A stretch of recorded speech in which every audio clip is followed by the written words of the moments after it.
गोर लगै छी सब कोई के। हम किरण निधि। चैत्र नवमी के सब कोई के बहुत बहुत शुभकामना और बधाई अछि। तो एकटा गीत सुनू। ई गीत स्वयं बनेलहुँ हँ, स्वयं गाबि रहल छी राम जी के जन्मदिन पर। जँ नीक लागत तो लाइक कमेंट शेयर और सब्सक्राइब जरूर करे जाए। तो सुनू ई गीत। जन्म लेल राम जी चारु भाई हो रामा, अवध नगर में जन्म लेल राम जी चारु भाई हो रामा, अवध नगर में। अवध नगर में रामा दशरथ भवन में, अवध नगर में रामा दशरथ भवन में जन्म लेल राम जी चारु भाई हो रामा, अवध नगर में। किनकर राम जी किनकर भरत, किनकर राम जी किनकर भरत, किनकर लक्ष्मण शत्रुघ्न हो रामा, अवध नगर में जन्म लेल राम जी चारु भाई हो रामा, अवध नगर में।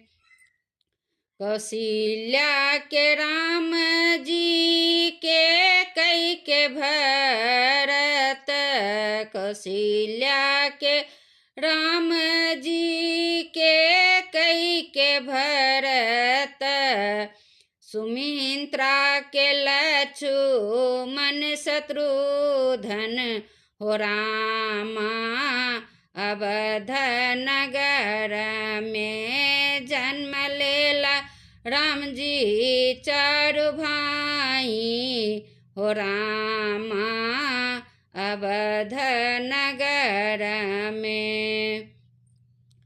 के लुटावथी अनधन सोनमा, के लुटावथी अनधन सोनमा, के लुटावथी हाथ कंगन माँ हो रामा, अवध नगर में जन्म लेला राम जी चारु भाई हो रामा, अवध नगर में।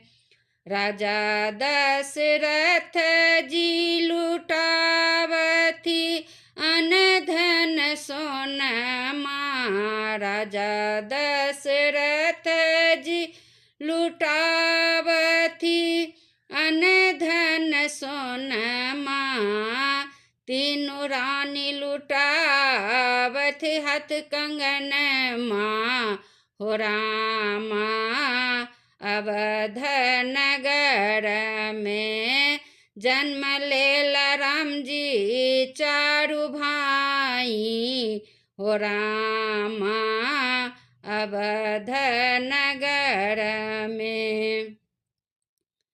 के दुलारथी के पलंग झुलावथी, के दुलारथी के पलंग झुलावथी, के उतारती नजरिया हो रामा, अवध नगर में जन्म लेला राम जी चारु भाई हो रामा, अवध नगर में।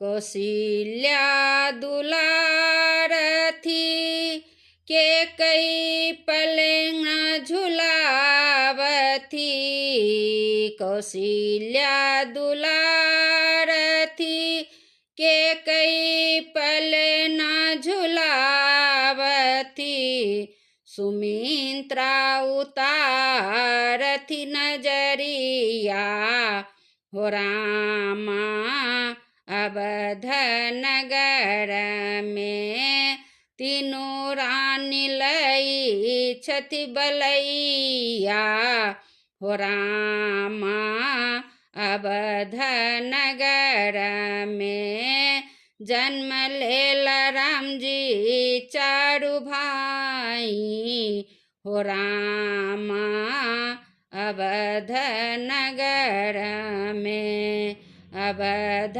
नगर में रामा दशरथ भवन में अवध नगर में रामा दशरथ भवन में जन्म लेला राम जी चारु भाई हो रामा अवध नगर में। धन्यवाद। जय श्री राम, जय सिया राम, जय हनुमान।